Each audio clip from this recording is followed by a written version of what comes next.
নমস্কার বন্ধুরা, শিবানী কিচেনে আপনাদেরকে স্বাগত।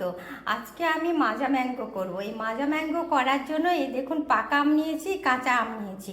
এইগুলোকে খোসা ছাড়িয়ে আমি এবার এগুলোকে সিদ্ধ করতে দেবো। বন্ধুরা, কাঁচা আম আর পাকা আম ছাড়িয়ে নিয়েছি, দিয়ে এটাকে আমি সিদ্ধ করতে বসাবো।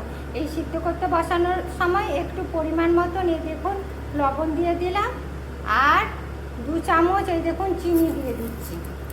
দিয়ে এটাকে আমি এবার সিদ্ধ করতে বসিয়ে দেবো। বন্ধুরা, আমটা সিদ্ধ হয়ে গেছে, এবার এটাকে আমি নামিয়ে নিচ্ছি। এবার এটাকে ঠান্ডা করে নেবো। আমটা সিদ্ধ হয়ে গেছে, এবার আমটাকে এরকম পাল্পটাকে বের করে নেবো। হ্যাঁ, এই দেখুন, এবার আমটাকে পাল্প, অনেকে আবার মিক্সিতেও দিতে পারে, আমি হাতে ঘেটে নেবো, দিয়ে পাল্পটা বের করে নেবো। দেখুন বন্ধুরা, পাল্পটা বের করে নিয়েছি। এবার এই চালনির মধ্যে এটা ছেঁকে নেবো। এই দেখুন,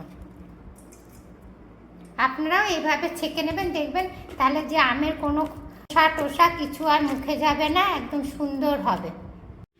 এই দেখুন বন্ধুরা, মাজা ম্যাঙ্গো বানানোর জন্য প্রথমে এই গ্লাসের মধ্যে এই দেখুন বরফ দিয়ে দিচ্ছি।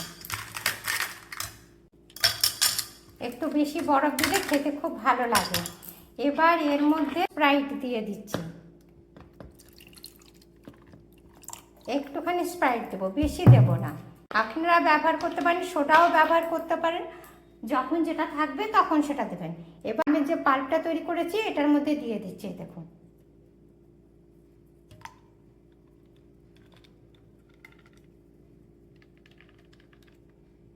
দেখেছেন কি সুন্দর ম্যাঙ্গো মাজা হয়ে গেল। আপনারাও ঠিক এইভাবে ম্যাঙ্গো মাজা তৈরি করুন। আবার কোনো স্প্রাইট বা সোডা না দিয়ে এমনিভাবেও আপনারা ম্যাঙ্গো মাজা তৈরি করতে পারেন। এই দেখুন, প্রথমে বরফ দিয়ে দিতে হবে, দিয়ে এই যে আমের পাল্পটা করেছি এটা দিয়ে দিতে হবে। দেখুন, দেখুন বন্ধুরা, একটা স্প্রাইট দিয়ে ম্যাঙ্গো মাজা আর একটা স্প্রাইট বিনা সোডাতে ম্যাঙ্গো মাজা। আপনারা দুভাবেই ম্যাঙ্গো মাজা করতে পারেন, যেটা আপনাদের পছন্দ হবে। Thank you.